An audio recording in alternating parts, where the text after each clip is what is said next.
Hey everybody, welcome to Wednesday's edition of Just Parlays. I'm Jim Williams with my partner in crime, Chris King. We both had a lovely evening. We talked about that in the pre-show. Hope you all did as well. And I had an opportunity to watch the Washington Nationals sweep a doubleheader from the Arizona Diamondbacks. Bases loaded in the ninth inning, but came away with unscathed. But there you go. And there was good basketball on last night. Chris, just like you said, the Clips, the Clippers. I was going to say the Hawks and the the Hawks and Miami had a good game there, with the Heat won by 10 points. Covered it like you said they would. Yeah, Jimmy Butler put up 45 and pretty much carried that team on his back down the stretch. Mm-hmm. That game, because let's face it, the Hawks were determined in the first half. They kind of wilted late in the game after they made a run at it. But it was pretty much what we expected. Atlanta's struggling to get decent shots on a regular basis, and Trae Young can't do it all by himself. No, and that's going to be the issue that they're going to have. Yeah, and they just don't have the horses. And I think that's going to be a problem.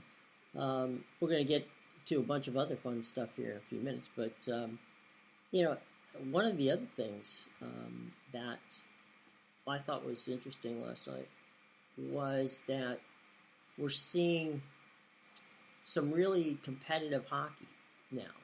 And, as we get down to that last, thread, it's getting close. I'll tell you what, Tampa Bay does not look good.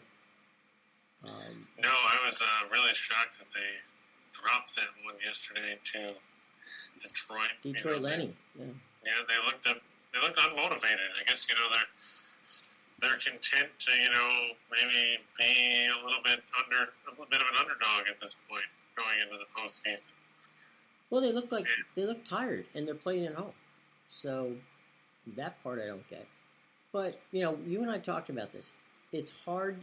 One of the reasons it's so hard to repeat in any sport, but specifically in hockey, is because your season lasts from the last week of October, first week of November, all the way to June.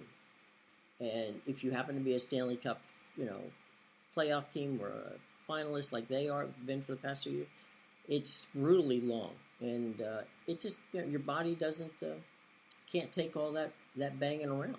It just can't. And so, think of all the extra games they've played over the last 2 years.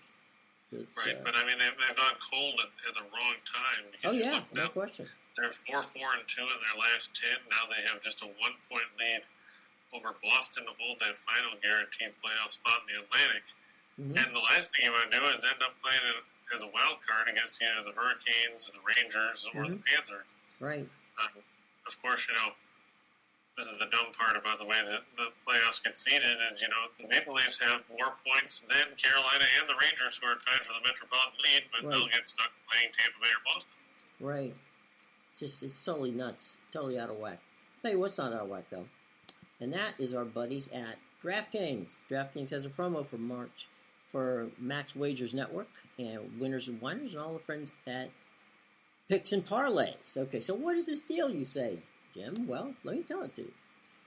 Bet $5 to win $200 in free bets. Make your first deposit and bet $5 or more on any Major League Baseball money line, and automatically you get $200 in free bets. Okay, so don't ever say you can't get nothing for nothing. For $5, you get the opportunity to get $200 in free bets on the money line on any MLB game. Okay, all that information is in the show box below, but you have to do this too. And that is, you have to use our promo code, which is WAW Video, which is Winners and Whiners Video, and it's in our show box below. So check it out, and check out all the fun stuff that's going on at DraftKings. Okay, so thank you, DraftKings, for making the wheels of commerce continue to run here. And so now, to the next. You already have a question about your impending departure from the show. From why you're leaving. No, I don't. Bill, calm down. My job is basically to run the network. And so to do that, I need to have extra time. And as much as I love being with you guys today, you're not going to get rid of me that soon. I will be back and forth. I'll pop in from time to time to say hello. But, I don't know. Bill's got this grapevine thing because I didn't even make the announcement. So Bill's we talked about it last night on Total Chaos because Steen was talking about how he was going to fill in, and then Allie talked about how she would step in if Scott wasn't around. Oh, well, that's lovely. I greatly appreciate the appreciation. Okay, guys, no problem. Just woke up the pre and post game on Beal. Beal? Yeah, because Matthew was at the Grizzlies game last night. Right. So he's in the Memphis area. Well, good on you, Matthew. And Bill, buddy, I appreciate the better opportunity is staying with the network, only running it. Anonymity leaving. Well, that's very nice on Marv Levy, Bill, where would Jim rather be than right here, right now? And the answer is probably anywhere else, but that's not true. Running the network is going to be a lot more difficult than sitting down and having fun with Chris. So, but look, guys, I'll be around. I greatly appreciate it. I know we're family. I totally get it, and this is really cool. But you know what, guys? I honestly, I'll come by and harass people. So don't worry, I'll be back. Anyway. No, Bill, don't worry. You're good. You're cool. It's not like, believe me, it's not a state secret. Okay, so it's not that side. Maybe it's just curious. So anyway, here we go, guys. Where are we going? Baseball? Yep. Okay, let's see where we go, guys. The Yankees and the Tigers going to the Bronx. No, Motor City, Jim. It's at Comerica Park. Or we could go to the Motor City. Yeah, I don't know if anybody watched the Yankees game yesterday where we watched hey, Superstar. Tyler Alexander pop up in the first inning that allowed 2 runs to score. And the sad part was that, everybody else was running and Josh Donaldson, basically loafed it out, barely made it to first on the play. But 2 runs scored, and that turned out to be a crucial part of the game as the Yankees ended up picking up the victory. A lot of pitchers used in yesterday's game, though. I mean, we watched Alexander only pitch the first. Then they went to the bullpen. They had a guy throw the ball into the dirt about 3 feet in front of his pitcher's mound. And then he came out. Garrett Cole only went an inning and 2/3. He threw 68 pitches but walked 5. Struck out 3. So it was everybody's Yankees pitcher that, of course, you banked on to win yesterday, Clark Schmidt, getting the win with 3 1/3 scoreless innings of relief in a 4-2 Yankees win. Not a ton of offense there, and that's been a problem for both these teams this season. You got Luis Severino taking the mound for the Yankees here. He's 1-0 with a 2.25 ERA, a 1.25 WHIP, 2 walks, 11 strikeouts in 8 innings. He's going to face a guy that the Yankees are familiar with, in Eduardo Rodriguez, who's 1 with a 5.87 earned run average of 1.826 WHIP, 5 walks and 7 strikeouts over 7 2/3. Rodriguez spent his career with Boston before coming over this offseason for a truckload of money to try and front that Boston or the Detroit rotation. The problem is Detroit's not scoring any runs. I mean, let's look. Both these teams in the bottom 5 in the league in runs per game. The Yankees are 26th with 3.09. They're 26th on the road, only averaging 2.5. The Tigers 28th in the majors in runs per game with 3, 24th in runs per game at home with 3.29.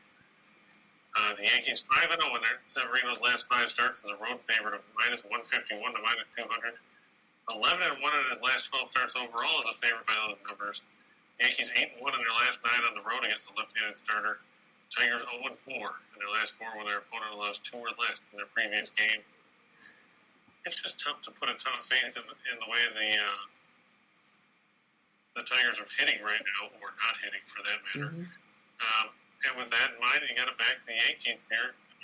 and hope Severino can go a little deeper than what he's gone in his first two starts. He went 3 innings. In his first start, he went 5 innings in his second. Yeah, I'm noticing the feedback too. I'm not sure what it is. Are you catching the feedback, Jim, when I'm talking? When you're talking, yeah. Do you hear me? Am I in feedback? Because I don't hear it. No, it's fine, and I don't know why. I don't know, guys. But now it seems like it stopped. The tin can and the string might need to be pulled a little further out. We'll see what we can do. We'll get our crack engineering staff on it. Yeah, it seems like it stopped all of a sudden. I don't know. Yeah. You know, sometimes when you get like too close to the computer, what happens is you get it's an electronic situation where you'll get static that'll come to the computer and pick up on your microphone. That could be what it was. That could be it. So it happens. You know, one thing you talk about Severino, right? And that stat, where is it? The stat that says he's 5-0 in the last 5 starts. Severino is one of those pitchers that, for whatever reason, when he throws, the team scores a lot of runs.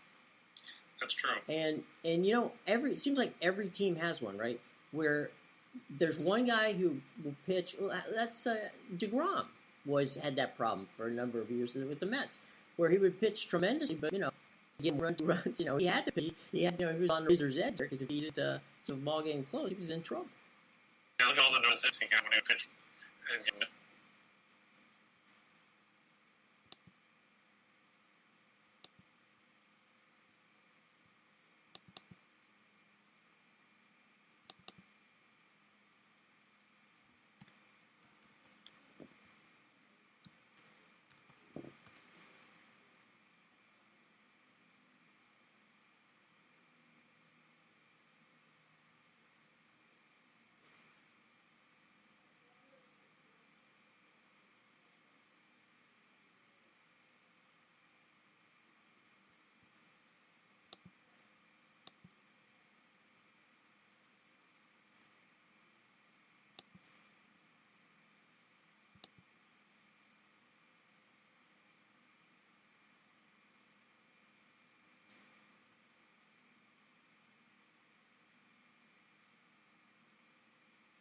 Vanished in the thin air. I'm back. And yeah, it was. I myself disappear. So maybe I said something that Jacob DeGrom didn't like, and he pulled the plug. You never know. So anywho, so we talked about Severino getting his share of runs. This team, if you think of it, that are still trying to find their dentist. You got. I mean, you got Judge out there, right? Who's they're trying, extend him, and he's like, I'm not interested. And so, it's one of those kind of things where you wonder, is there, how focused are they at this point? And we'll see. But with Toronto and Tampa Bay and Boston, you can't lose for very. Baltimore's everybody's homecoming team. It's a shame, but it is what it is. All right, moving on from the Mo City, which I thought would be in the Bronx. Whoops, what happened there? There we go. Okay. The Mariners and the Rangers. Okay. In beautiful Seattle. Is there an earthquake going on, Chris? What's that? Earthquake going on there? I'm just trying to figure out what's causing it. Cut it out. Just trying to see if I need to adjust where the computer is or just the USB port or what. I don't know. But yeah, the Mariners and T-Mobile Park are facing the Rangers. Texas is throwing. As you see, they're 2-8 for 1-3 on the road. Mm-hmm. It's strange. The Rangers are getting offense, but their pitching has been down the toilet so far this year. Seattle 6-5. They're 3-1 at T-Mobile Park. You're going to see Dane Dunning 0-0 with a 5.19 ERA, a 1.731 WHIP, 4 walks and 11 strikeouts in 8 2/3 innings as he makes his third start of the year. Logan Gilbert, 1-0 at 0.90 ERA and 0.80 WHIP, 1 walk and 11 whiffs over 10 frames for the Mariners. He'll make his third start of the year. Now you look here and you see the Rangers, hey, they're good offensively. They're 4th in runs per game at 5.1. They're 4th runs on the road, averaging 6.25. But of course, they scored a bunch of runs against Toronto in the opening series of the season. And that's part of why the numbers are so inflated as part of the road production for Texas. you look at last night's game against the Mariners, and the final score in that one was, 6-2 in favor of the Mariners. Robbie Ray getting the better of John Gray on rhyming starting pitching night at T-Mobile Park. And you look and see that the Rangers mustered all of 6 hits yesterday.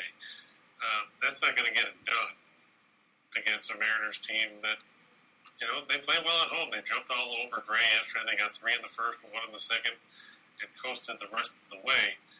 Despite only banging out 7 hits, 3 of those 7 were homers, and a 4th hit was a triple. So when you got better than half your hits going for extra bases, you're in pretty good shape. Looking at the numbers here, the Mariners are in the middle of the road, offensively 4.09 runs a game, but they're second in runs per game at home, averaging 6. They're 5-0 in their last 5 as a home favorite of -110 to -150. 5-0 in Gilbert's last starts as a favorite of -110 to 150. 4-0 in his last 4 starts when their opponent scores 2 runs or less. Texas has dropped 21 of the last 27 meetings between these teams. And when Dunning pitches on the road, it doesn't go well for Texas. They're just 2-11 in his last 13 starts away from Globe Life. Is it Globe Life Field or Globe Life Field? Park? Okay, I was going to say, because they hit them both, so nothing not coming up with any originality when you got a new sponsor. And they're 0-7 in their last 7 when their opponent scores 5 runs or more in their previous game. Now, Gilbert's not a guy he's not going to make you think of Randy Johnson or, anybody, Mark Langston or anybody good that the Mariners. I was going to say King Felix. Yeah, or Felix Hernandez, that's true. But he's good enough to keep Seattle in the game, and Texas's pitching has been brutal. Even if Dunning turns in a decent outing, they'll have to go to the bullpen sooner or later, and Texas's bullpen has been a dumpster fire. Well, they spent $500 million on hitting. In the offseason. So, Which is why they're hitting, but they're not pitching. And, Dane Dunning, right? Is that the correct pronunciation of Dane's last name is Dunning, right? It is now. Okay. Does he sound like a character in, Major League or one of those movies where, pitching, Dane Dunning. And you're like, oh, okay. It's like a made-up name. So there really isn't people named Dane Dunning, is there? Clearly there is. And, but you look at Texas's their team ERA right now is 6.24. And their whip is 1.534 on the year. There are Little League teams that have better pitching than that. Yeah, you look at the starting rotation, they have no wins from the starters. Gray 0-1 now, his ERA is 7. Dunning is 0-0 with his 5.19 earned average. Martin Perez is 0-2, his ERA is 6.75. Taylor Hurd is 0-1 with a 4.7 ERA. And Spencer Howard has an ERA of 18. He made 1 start and then hit the injured list. So you're looking at all these guys, and you're thinking where their wins have come from. A couple of marquee names. I know everybody knows of John King and Brock Burke. Those are the 2 guys that have wins for the Rangers this season. Those that earn run averages, and they're just terrible up and down. Matt Bush is at 225 for over 4 innings. But he's 36 years old. Santana's on the IR, or the IL. Sabores is on the IL. Matt Moore is still pitching. Remember him? Yeah, I do.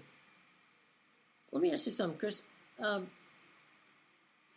The 2 guys they win, 2 of the guys, were they starters or were they just members of the staff? Because we're seeing right now that there's a lot of teams that this week, and now Wednesday, over the weekend and into the early part of the week, that was when some of these people were actually getting to 5 innings. They hadn't even gotten to 5 innings in a lot of cases at that point. So interesting that the Rangers have a couple of guys who surpassed the 5-inning mark.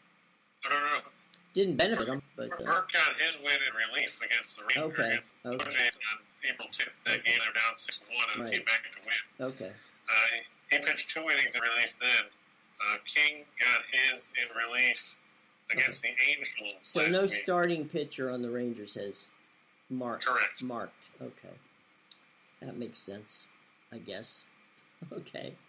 It's the Rangers. What can you say? That's true. What are you going to say? You know what we're going to say? Let's go to the ice. Some key games tonight. Yeah, I think there's 4 games on the schedule tonight because apparently boring night for the NHL. after yesterday's extravaganza of games. Well, Colorado. And you got our good buddies, the Avalanche, and we got our other good buddies, the Krakens, the doorman of the National Hockey League. Colorado 55-15-6. They're 24-10-3 on the road. The Kraken 25-44-6. Their home record is abysmal.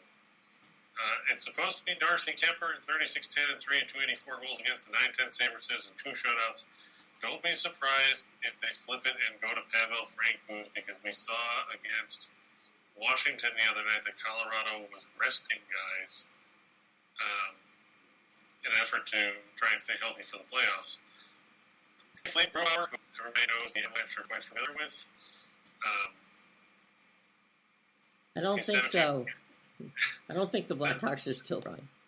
That's because once they trade away Fleury, the Blackhawks had issues because they're going to put Nick. I mean, I give them credit. They go out there, they play. Sure. They play somewhat hard, you know. They find ways to lose games. But, I mean, who doesn't? True. It could be Grubauer, could be Dredger. If I was Seattle, I'd go with Dredger because Grubauer has done next to nothing all season. The Avalanche third in goals for, 384, 7th in goals against, 274. Seattle 28th in goals for at 259, 24th in goals against at 3.45. The Avs 49-7 in their last 56 as a favorite of more than 2-1 or greater. 55-12 in their last 67 against teams with a losing record. Kraken, they don't do well at the big underdog. 0-7 in the last 7 as an underdog, at least plus 201. 0-5 in their last 5 against teams with a winning percentage of 600. 0-4 in their last 4 after giving up 2 or less in their previous game. Just going to be a tough night for the Kraken, even if rests some guys or, doesn't go at full speed. They still have enough weapons to beat Seattle. You look at the first couple of meetings this season between these teams, and we'll just take a quick look here. The scores were 7-3 on November 19th in Seattle, 4-3 at the Ball Arena on January 10th. So either way, yeah, I was just going to say, Colorado's got too many weapons for Seattle. I was going to say, this is one of those games where Colorado has nothing to play for. But if you're on Seattle and, with the record they have, you're playing for your job, possibly. True. So, I don't know. I'm not saying that means that Seattle's going to win. I just mean that there's an urgency from Seattle, not necessarily from a standpoint because they're not going to the playoffs. But they certainly, there's going to be somebody looking at that, at the tape afterwards and say, okay, which one of these guys are we going to keep and where are we going to go with some of these other guys? So. And I mean, they had 1 2 in a row. Well, yeah, there's that. Where's it? What's the saying that you use all the time, Chris? 2 in a row is called a streak? Is that what we... That's called a winning streak. That's called a winning streak. Well, Colorado knows about winning streaks. Seattle, we'll see tonight, but looks like the Avalanche is going to come down on the Kraken. All right, out we go from Colorado, Seattle to... Next up, the Edmonton Oilers and the Dallas Stars. And the Stars are... We need from Alberta because the great part for the Stars is they play Edmonton tonight. Guess where they end up tomorrow? They're going to be in Cowtown to face the Flames. I thought you were going to say they can fly to Sunrise, a 3,400-mile trip. And, of course, my page didn't update there when I saved it, so those records are not correct.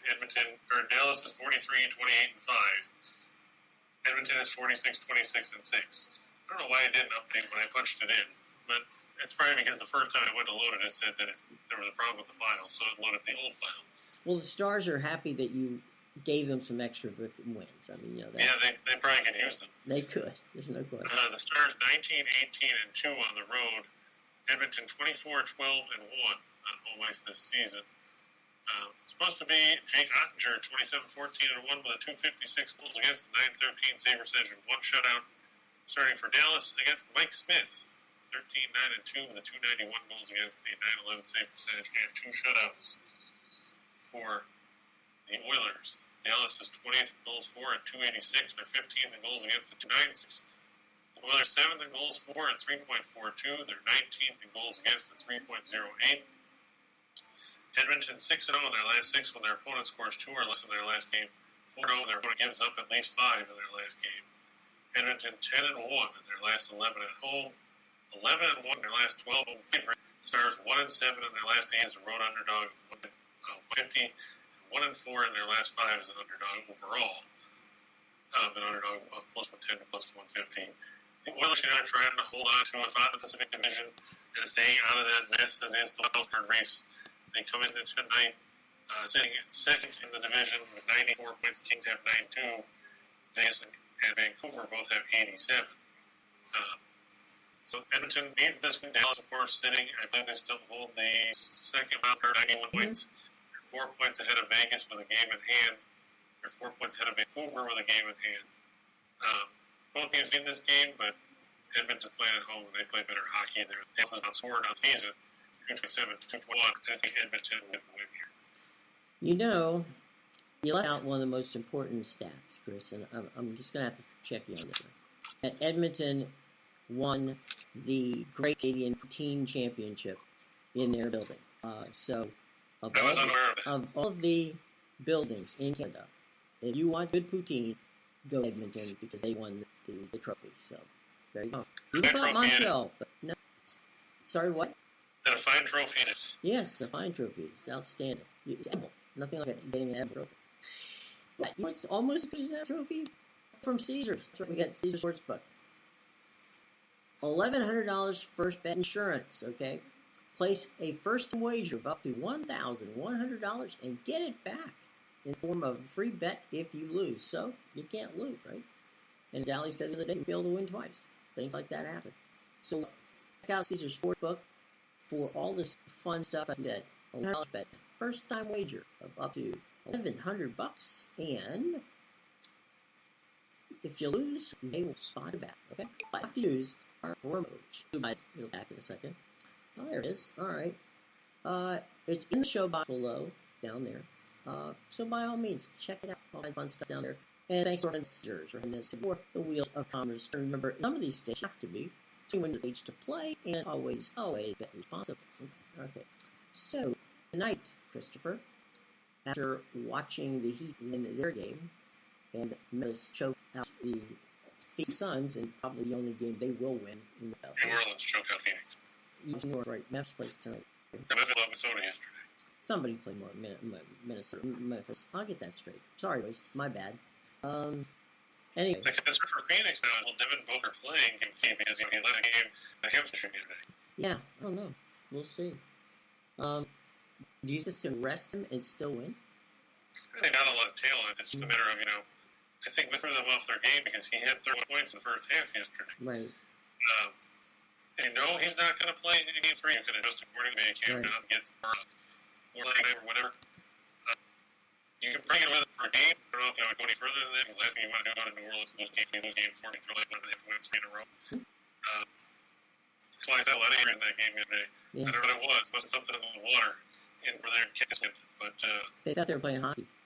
Yeah, it was a rough night for the Suns. I was surprised the way things panned out. But like we say all the time, that's when they play the games. Right. Okay, let's get to the hardwoods we got. Sixers, 76ers and Toronto. Over the Raptors. We go to the Bank Arena for Game 3 tonight. On TNT.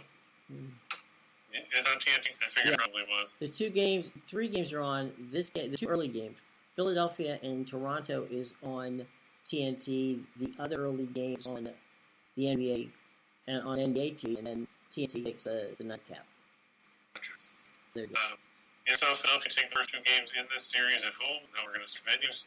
Of course, Matisse Thybulle will not play for Philadelphia in these 2 games. He can't make the trip even because you can't go into Canada without being vaccinated. Mm-hmm. So that'll be a factor for the 76ers. But he didn't really play a whole lot in the first 2 games of the series. Meanwhile, you look at the injury report on the other side, Gary Trent is probable now after an illness. We thought he wasn't going to play in Game 2. He did. I guess if you consider scoring no points and picking up 4 fouls in 10 minutes as playing, then sure, he was great. Scotty Barnes is listed as doubtful. I know he did go through the shoot-around this morning without his walking boot.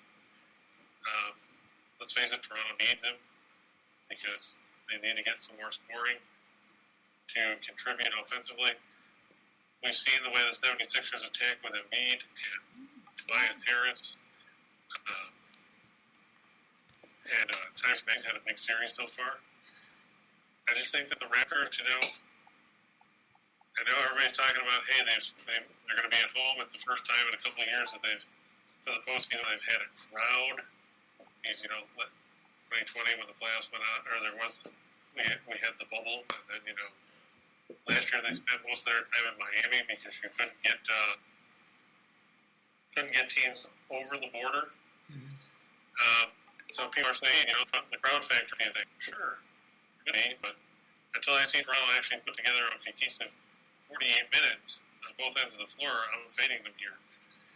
Philadelphia 5-1 against the spread in their last 6 conference quarterfinal games. Toronto 1-5 in their last 6 games against teams with a winning percentage of 600. They're 0-4 in their last 4 overall. They're 0-5 in their last 5 at home after being on the road for 7 days or more. Barnes might try to give it a go, but remember, the last time he started to do that with any success was Willis Reed 50 years ago in the finals. And he scored 4 points and then left. Mm-hmm. I just don't have faith in Toronto at this point. I thought they would have been able to change in the first 2 games, and they didn't. I think Philadelphia's line is pretty thin. So I'll give the half and back Philadelphia here and take a 3-0 lead in the series. Okay, let's move from above the border to the next game, the Celtics and the Nets. Bill, this is the one you were looking for, buddy. Here it comes, Celtics and Knicks. Yeah, I know the Nets came back and made a game of it the other day and had a chance to win. Here's the thing, they played bad basketball for the better part of 3 quarters before they got things going in 4th. And then when they had the lead, they couldn't hold it. How do you give up a driving layup to Jason Tatum who had scored in 9.5 minutes at the buzzer? Kyrie Irving had more fun flipping off the crowd than he did, making key plays that matter. I know Durant is great. I'm not going to take anything away from what Durant can do on the floor. I know Irving had 39 in game 1. But, beyond Durant and Irving, who do you rely on as third scorer? Do you count on Bruce Brown? Do you count on Goran Dragic? They really took 7 shots in 3 minutes. I know Scott Riddell's pointing out about how, Boston had a little bit of a struggle when went to Nick Claxton instead of Andre Drummond in the middle of the Nets. Mm-hmm. Here's the thing. You can adjust for Claxton. He's about, 6'10", and weighs about 150 pounds when you look at him. Right. You can move a guy like that around. You can bully him. I know not having the Time Lords and problem for Boston in the middle, but, this is a team that the Nets have made Al Horford look, good. Game 1. Horford had 20 points and 15 rebounds in 41 minutes. He told what his stats were in the regular season. He averaged 10.2 points and 7.7 boards in the regular season. This is a 35-year-old guy and made him look like Dennis Rodman in his prime on the glass. And a valuable secondary spring option. We saw that Celtics got 4 guys that scored 20 points in that game because of that. Well, Fredo, we just got to it just a minute ago, buddy, and we got Philadelphia over the Great White North.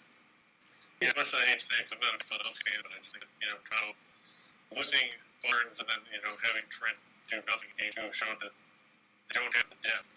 And like Bill said, Divers and the 76ers have kind of neutralized the Toronto brings to the table. Mm-hmm. And you're right, this should be a good game. I don't think Durant, it's not like Durant didn't come play and won. He just didn't make a lot of shots.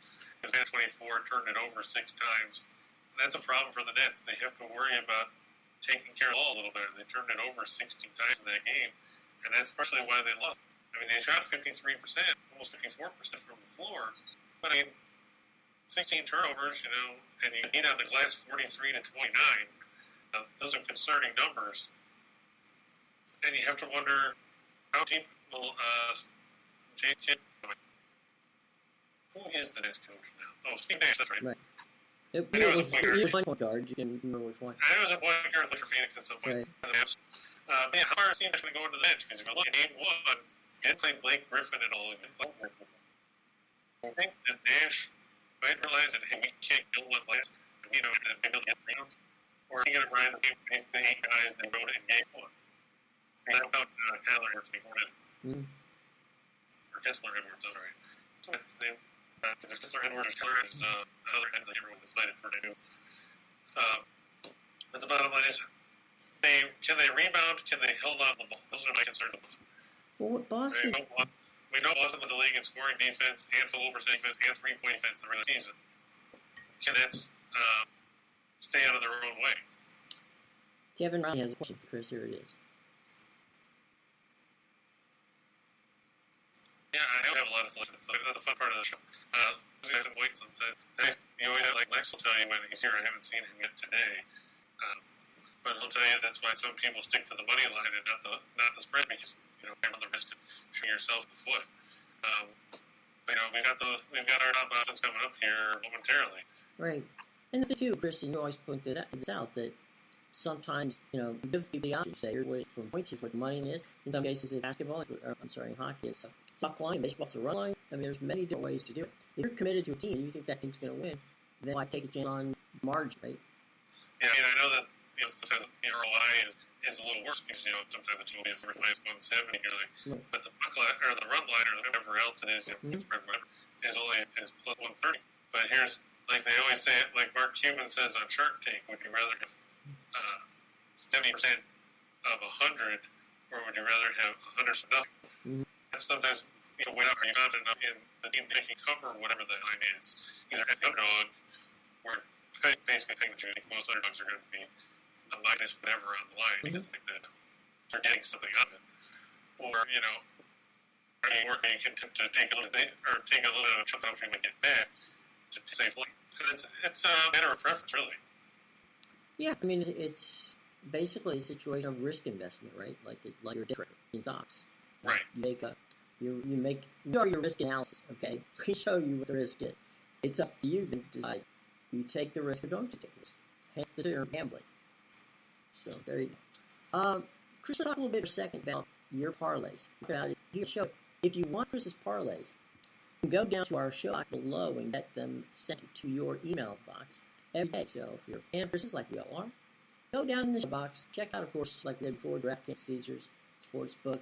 We're giving away a fantastic baseball book, so you want that. It's free. Just fill it up, click on the link, fill it out, they'll send it to you.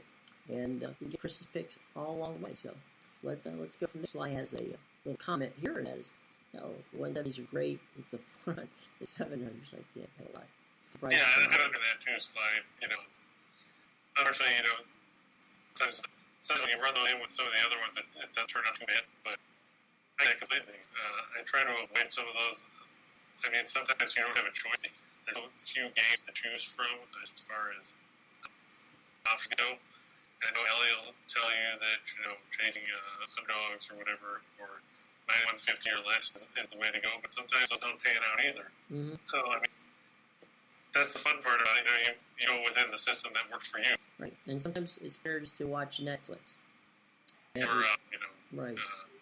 Whatever else is on TV. Right. Just go get something, take night off. Because if numbers make you not good, don't go there. I Toronto was minus 470 last night on the money line. If you bet the puck line all the way down, at 1.5, I think it was minus 170 or whatever, and if you went minus 2.5, then it was like plus 105. People are always scared to bet, 2.5 on the puck line. It would have panned out to draw 152. But yeah, seeing some of those numbers can really hurt. And again, it's a risk assessment, right? So we give you the information, and you guys decide whether it's worth the risk. Sometimes I can assure you, as Chris does say many times, it's not. So, I give you information. And speaking of that, let's go for 2 for money. Yep. Okay. Yeah, we can just let's get rid of it. Yeah, trying to hide from you. Right, yeah. It's so good. I don't want you to have it. No, it's like... Yeah, I like the Celtics or the Rams, like we said. It's just off the drum right now. You know what? He can handle the pressure. Don't you? There you go, Chris. Yeah, the Raptors are just a team. They're kind of disarray right now. It's hard to play when you're missing 2 of your starters or limited, like we saw him barely play the other day. Just hobbling around and walking. We'll see if he takes the floor tonight. I said last year, he took part in the shoot around this morning. He might try to get it out. I don't know how successful he'll be if he does. He still is doubtful and Oregon. So, I mean, you have to wonder. If they play him, they'll have to manage minutes. Yeah, it says Nick Bristol reported Burns is recovering well, and asked if there was any chance he could play. He said, quote, and this is one of your classic answers, quote, maybe. So, is Bill Belichick coaching there now? Maybe he went to the Bill Belichick school of answer, right. At least he didn't pull up Sean Lynch and say, I'm just here so I don't get fined. Right. You know. They got fined, yeah. But I still think Philadelphia, even without Thibault, you know, he didn't play a whole lot 20 minutes in the first two games. So, as good of a perimeter defender as he is, he wasn't really a factor in those first two games. So, I don't think miss him as much as, say, if Harden or Embiid or something like that wasn't going to play, then you'd have more of an issue. I think the Blue Jays or the Red Sox, I look for the pitching matchup. If you don't like high ERAs early in the season, don't look at it because you'll get violently ill. In case you're wondering what pitch, I will think. You got Jose Boo Barrios with no record, but he does have a lovely. There's a lovely 1181 earned run average starts. And we both get Cutto, who's 0-2 with a 39 earned run average in his starts. So, could be potential for some fireworks to Fenway tonight. I just think the Blue Jays with a better lineup. And you have to think Barrios can take over and keep their pitcher than vet to go with Toronto. Hey, one quick thing before we move on. I just want to say, for those of you out there who may have seen him on TV before, or may have heard him on the radio, Buck Martinez. Buck's a great guy, a friend, and he's stepping away from broadcasting the Blue Jays games to work on his. He has cancer and needs to begin some chemotherapy treatments. We wish him all the best. Buck's a fantastic guy, broadcaster, and even a better person. So he, this week, stepped away from doing Blue Jays games up there on Sportsnet. And just a truly nice man, and we hope that all's well for Buck. So there you go. Back to the Yankees and Tigers. I remember when Buck Martinez used to do games on CTV when he lived up in New York. Because, you could get all the Indian channels. Yeah. And, of course, if we're going to talk about that, let's talk about let's also give our support to everybody's favorite PT Beer himself over at the network. Nick Vitale, he's now cancer free after his runs of chemo. So we'll be back, doing dipty-doo, dunkaroos, and everything else. Hoping how guys might get the ziggy for teams to turn things around.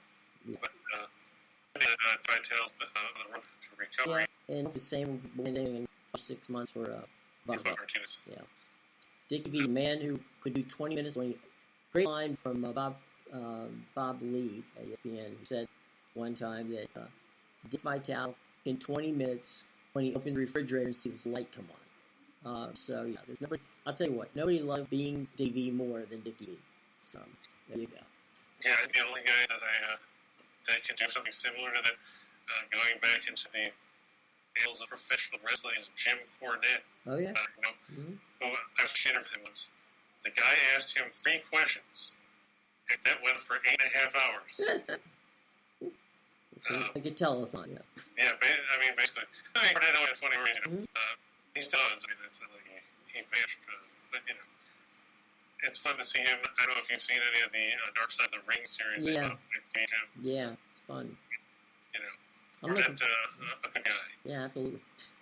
Kevin wants to know, Chris, in the NBA, do you like Toronto in the first quarter and Milwaukee in the first quarter? Well, Milwaukee's very uncommon living. Talked about how those have struggled against the elites of the Eastern Conference. To that point, this season they're 1-14 against the top 4 teams in the East. Not a track record if you're hoping that Chicago going to suddenly turn things around. Toronto, they could cover in the first half point, because they're motivated. They're going to try to avoid. They know they're staring at 3 goal, and basically lose this game, so they start off strong. As far as betting on it, it's tough to say with Toronto because they could start hot and go ice cold, and you wonder if they'll be able to contain Philadelphia. They haven't done it in the first 2 games of the series, so I would be a little leery. I definitely like the Bucks in the first quarter, and for the game for that matter. I know that they scored 93 the other night and 7 points over the Bulls, but a better showing from Milwaukee. As we've talked about before, like Tyson always says, everybody's got a game plan to get pushed in the face. that's going to be, I think Milwaukee got punched in the face by anyone. Now they're going to come back to the Mets. Yeah, one of those things where you're in the playoffs, and I think sometimes you, like Milwaukee, when you've been to the playoffs, you're sitting there going, okay, well, here we are, and the first game played, and then all of a sudden it kicks in, oh yeah, we're in the playoffs. So, and I think they got complacent. They're like, we won the title last year, so now we're just, starting our second coronation for take a deep breath, here we go. And then, they let Chicago hang around, and they bricked a bunch of shots out. Antetokounmpo didn't look good. And the rest of the Bucks, I think, forgot to show up. But I don't think that happened tonight. Nope. I think Budenholzer will have them ready for this one. Yep. Are we going to, which guys are you looking for the show then? Yeah, like we talked about the Rangers, I'm going to take the Mariners. I just think Texas, we said their pitching is brutal. Their bullpen's atrocious. And nothing's like going deep into games. Seattle took the game one convincingly. I think they'll prevail in this one. I like the Celtics over that. I think that when that series switches to Brooklyn, we'll see them take advantage of home court, breaking things up. I just think Boston a little bit. I see more from the Nets as a whole for the long game. Right back. I took one of the Boston Bulls a minute ago. And I think we can win this one convincingly. I'm a little disappointed to go because those schools A, they're complacent, or B, they're not. To paraphrase Dennis Green, the Bucks won't be who we thought they were. Right. And then Avalanche over the Kraken, the face of the Avs are cruising towards spreading the Roby, or bad for anyway in Florida. The Kraken are going for ping-pong balls. I think Colorado should prevail there. There you go. All right, time for the big show, or the menu, or the shot doc, or whatever you call it, or as Chris likes to say, the space for those ridiculously overloaded boxcar parlays that have been big rewards. You go right by. A lot of moving parts here. All right. I'm sorry. I'm trying to get used to hearing the name Guardians. Me too. I always did Indians, and I have to correct it. It's somebody said to me the other day, "What do you think the Guardians are going to do this year?" I'm thinking, "What the hell are you talking about?" Are we talking about roller derby? I was thinking of beer league softball. It's like I had no idea. They said, "You don't know anything about this Cleveland?" Oh, them. Yeah, that's right. Okay. And they were rained out Monday. They were rained out yesterday. They have a split doubleheader for July, and they have a doubleheader today. I went to Cleveland for Game 1, but the game started right when the show started. I didn't put it up in there. In case you're wondering, on Game 1 of that game matchup, which we saw, it was Skilly, I believe, Shane Bieber and Dallas Keuchel. Well, if you're back Dallas Keuchel, I feel bad for you because they're in a big hole over here. They're at the bottom of the second at Progressive Field. The Cleveland Guardians holding a narrow 10-0 lead. They scored 9 times in the second. There's apparently still nobody out. Keichel's still been in there. Here's how the second inning is gone for the Indians. Got reached on air. Still low bases. There's an RBI single. Another RBI single. That grand slam by Jose Ramirez. Oh, man. That's a wild pitch. Then an infield goal. Then ever popular official scorer ruling pending. That played a run. I guess it was either a wild pitch or a fast ball. Yeah. Then another error. That's one. Then there's a base hit. So, yeah, Keuchel has retired one. 3, 4, 5, 6, 8, 9, 10, 11 batters have come to the major in the second. He's retired 8, and Tony La Russa still has him in the mouth. He must be punished. They just took Keuchel out. He lasted 1 inning, plus 10 runs, 8 earned, 9 hits, a walk, a wild pitch. He gave up the grand slam. He threw 48 pitches. Out of their trailing 10, nobody out in the second. He pitched an inning, and how many outs were in the inning? Second 0. Inning. There's nobody out in the second, so he's pitched an inning. Yep. So that ERA is going to be in the 80s. Well, it'd be 72 for this start because only 8 of the 10 runs were earned. Okay. But his ERA for the season is now 16.5. Ugh. There you go. Bieber looks like he's going to stroll to a victory. He's fan 2. He's only got 18 pitches in 2 frames. Well, the White Sox with 4 errors so far. No, 4 errors in 2 innings. Okay. Yeah. Giving the Guardians extra outs. I think the second game as well. Tristan McKenzie pitching for the Guardians against Shane Lambert, who made his debut the other day and got beat by Tampa Bay. The A's over the Orioles. We talked about this. If you're looking for an under machine, go further than the Baltimore Orioles. The under's 10-0-1 in Baltimore's games this season. Dalton Jeffy is going against Jordan Lyles, and then Oakland has won both games of the series. They've only given up 1 run in each of the 2 games for them. We run the Nationals over the Diamondbacks. Eric Fenny pitching against Merrill Kelly. We saw Washington, like Jim said, sweep a doubleheader yesterday, make 6-1-0. I saw something in that game, Chris, that I've never seen happen before. And that there was a bunt laid down, and on the national side by the Robus. Robus is running to first, like a step away from first base. The pitcher fields the ball, fires the ball, hits the back helmet. The helmet bounces off his head and smacks the first baseman in the mouth. And they had to send the trainer out because the first baseman had a bloody lip. Not from the ball, from the helmet that hit the pitcher knocked off of the guy's head. Has Lane Kirk County only in baseball? That's true. So, yeah, about Rocky Mountain High now. Going to see the Phillies and the Rockies. I'm going to go with the Phillies. I mean, they've kind of things around sooner. Zach Eflin going against Herman Marquez. The Phillies started 2-0. Football day, right? Since then, they've gone a miserable 2-8. They led yesterday, ended up losing 6-5 in the battle of the tables on the mound. Kyle Freeland, Kyle Gibson, neither factoring in the division. Sir Anthony Dominguez blowing the win. He took the loss years from being able to save for the Phillies. So just like last year, Freeland factored the decision. The winning pitcher, Justin, don't call me Joey Lawrence. Got the win in relief for the Rockies, 1-0. I like to think Eflin can outgoal Marquez on the mound in that one. I'll tell you what, Phil broadcast crew with John Kruk on it. John Kruk might be one of the most hilarious analysts in baseball next to Tom Euchre. He is, when Phillies come into the ninth inning, they're up by 1 or 2 runs. First thing he says is, "Okay, everybody, we're going to break," and he says, "Get those seatbelts out because it's going to be a bumpy ride." The bullpen. Well, he played Rich Williams was the closer, right. So I mean, of course you think that because the guy from Major League. Yeah.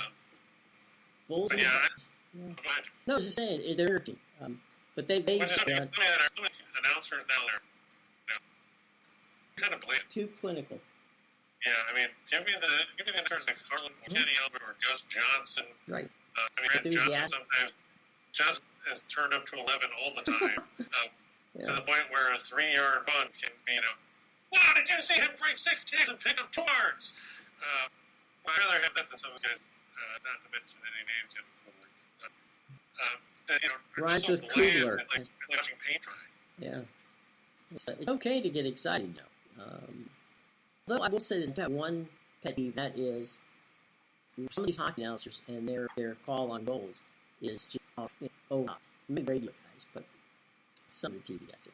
I love listening to guys like Ray Henderson, who's returning this season after spending the last half century with the Sabres, doing ones like Top Shelf where Mama hides the cookies and right.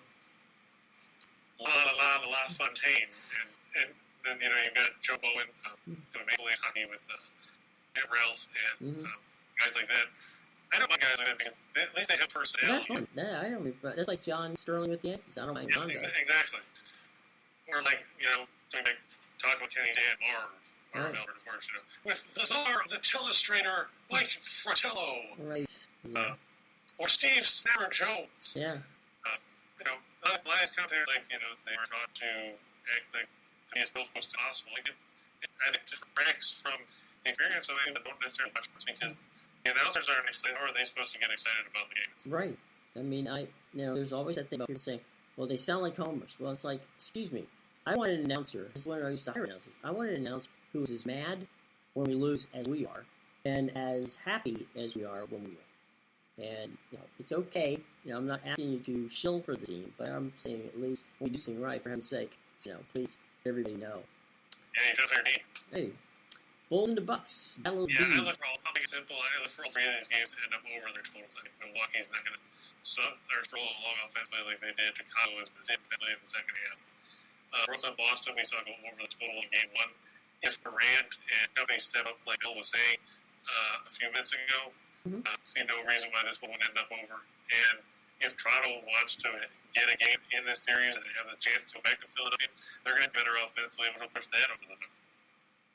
On the ice, we got real unexciting stuff. You got the Coyotes and Blackhawks in the Battle of Norman's. Lincoln's supposed to start Chicago. Carroll Bench-Milk is starting for the Coyotes. I'm going to give Arizona the edge at home, which means they'll lose 7-1. Vegas to beat Washington, because like we said, Washington doesn't necessarily just win. They're already in the playoffs. Granted, they'd like to get out playing a wild card spot if they can. They stand currently 1 point behind Pittsburgh with a game in hand. Vegas needs to win. Of course, we said the other day they lost to New Jersey. Well, the only thing that can help is Allie doesn't watch it, because if she does... She said she did watch it, but now she's blaming it on... She has to be on the hat or something. She didn't wear the hat yesterday or the other day or something. Okay. All of these idiosyncrasies, please blame Allie if you're a Knights fan and they don't win. Yeah, and I look for that to stay under 6.5. I think this is going to be a more intensive game. People anticipate. For me, this year was 1-0 at the Capital One Arena. I think you'll see more than 1 goal. I don't think you're going to see 7. If it falls short. Look, guys, we're talking about the Masters Network. And first off, we saw our buddy Sean Higgs, noon, with Make Money, and morning with Cal Burns. And it's just Parlays, Chris, myself, and soon to be Scott to be named later. And speaking of Scott, back to the window with Scott 3 to 4 p.m. Sunday. If you're a soccer fan, get ready for the amazing Charlotte. He will be slide at 4-5, which is this right now. And game time decisions of Nick, Tim, and Len closes out 6 glorious hours of all kinds of stuff around here at Max Wars. Any final questions from last before we move on? Because Scott is waiting the wings for you guys. So what do you think? Anything? You see anything, Chris? There any questions that we have? I just said the same thing you said before. I know you don't repeat yourself, and I said when we do the 2 and the 4 and stuff, those are the ones that I would put up myself. And yesterday we had both of our 2 teamers come on and we're on the show both on the positive side of the ledger. So that's where I would go if I was making any wins in a particular evening. That would be those ones. I mean, but basically anything from the 2 and the 4 are the strongest ones that I put up for. So you can get any of the 2 that you're most comfortable. Right, and that's the same thing for the menu, like to call, right? I mean, all the information's there, and like I said before, it's a risk analysis. We have to, we tell you what we think, and you guys make the choice. And that way, you're not, if we just gave 2 teams, these are the 2 teams, 2 games that you should put together in parlay, that wouldn't be much fun. Just giving you options. Options are good. So, like Carlos said, he's on with Bob Prince, McKnight, and Lauren Cole, so he's been blessed as far as the investors go. Bob Prince, what a man. Good God. What a wonderful, wonderful man. Bob got fired, Chris. He got fired. He was doing Pirates, and they were against the Cubs, as a matter of fact. That's back in the day, we're talking about the 70s. And Bob, the broadcast was on 88 Pittsburgh, which is in the Westinghouse. And there was a Westinghouse executive who was from Chicago, who was in the booth watching the game from the booth behind Bob. And every time the Cubs did something right, he'd cheer. So they go to break. Bob tells him just like, you be a Cubs fan, I have no problem with that. Because, however, we're doing Pirates radio, and every time you cheer, I hear it in here, the crowd, my audience here. They don't want to hear cheering, and then the Cubs do something good. And so he says, do you understand that? Please don't do that. Because you're in my office, this is like my office, okay? I can go in your office and cheer for the Pirates. So he says, okay. And he says, the guy did it again. And Bob looked back at him and puts his head over my phone and says, did you not hear what it is? The next time, I swear to God, I'm punching him out. The time was not a charge guy. But Bob brought him with a bad habit. He's the vice president of Westinghouse Broadcasting, knocked him down. They took Bob off the air. There was approximately 5,000 phone calls in the course of a 20 or 40 hour period of people calling 88 saying, we want Bob back. Eventually they brought him back. But it was never for a long period of time, and I had the pleasure to work with Cracker Deck All-Star Game. I'll show you the letter Bob sent on that. Bob was just I was set. Bob was a man. Marco, hilarious personality. He's the guy who became a terrible towel idea. That Bob. That was Bob was Myron. And who was third with Kelly? Mike Lang, that was right, Mike Lang. Lang's the guy who, whatever depends or about wins, was off the building. So, Pittsburgh has had really good hometown announcers, there's no question about that. Yeah, Philadelphia.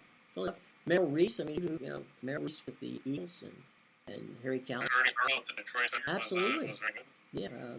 So you've had some outstanding broadcasters. Boston's had a lot of them. Cal started up there with the Red Sox. And, Stockton was up there with the Red Sox many years. Pop Harrelson. I liked Elion Orsillo. Orsillo, yeah. Don's now with San Diego Padres. Yeah. Don Miller, if you more of a contemporary now guy. Of course, did the Orioles and does the San Francisco Giants now. And of course, Orsillo was with the late Jerry Remy. Yeah. Yeah. Don did a really good guy and doing a really good job down in San Diego for the Padres. So, yeah, there's some good announcements all over the list. And, both in college and pros. So, yeah. And always good to share stories about good announcers. They're all fun. So, there's that. All right, gang. Tomorrow, there'll be more playoffs. And we'll get closer to the NHL playoffs. So, that will, I think, what do you think, Chris? In the next couple of they'll figure who's going to be in and who's not. Well, I know it's in the East. It's just whatever they're going to do. Right. Still you're playing for Cena. And we'll probably be able to figure out, I would probably say early next week, because you never, depending on how things pan out with some teams, you've got some teams that are clustered up in there. Is it 94, Nationals 93, and the Kings have 92, the Stars have 91, and you've got against the Vancouver has 87. So you got a team handling for just those couple of spots. And it's tough for a team like Vancouver to jump over 3 teams in front of them. Especially when one of the tiebreakers is regulation wins, and in that case they're behind everybody except Dallas. Yeah. Crazy.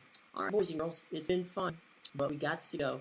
Have a wonderful day. Tomorrow, join us. We'll be here. We're gonna have some fun tomorrow with the NBA, the NHL, Major League Baseball, and who knows what else. You'll find out.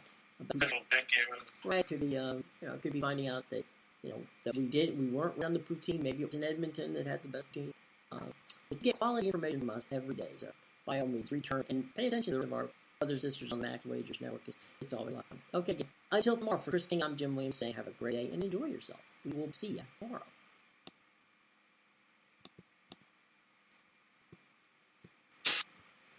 Okay.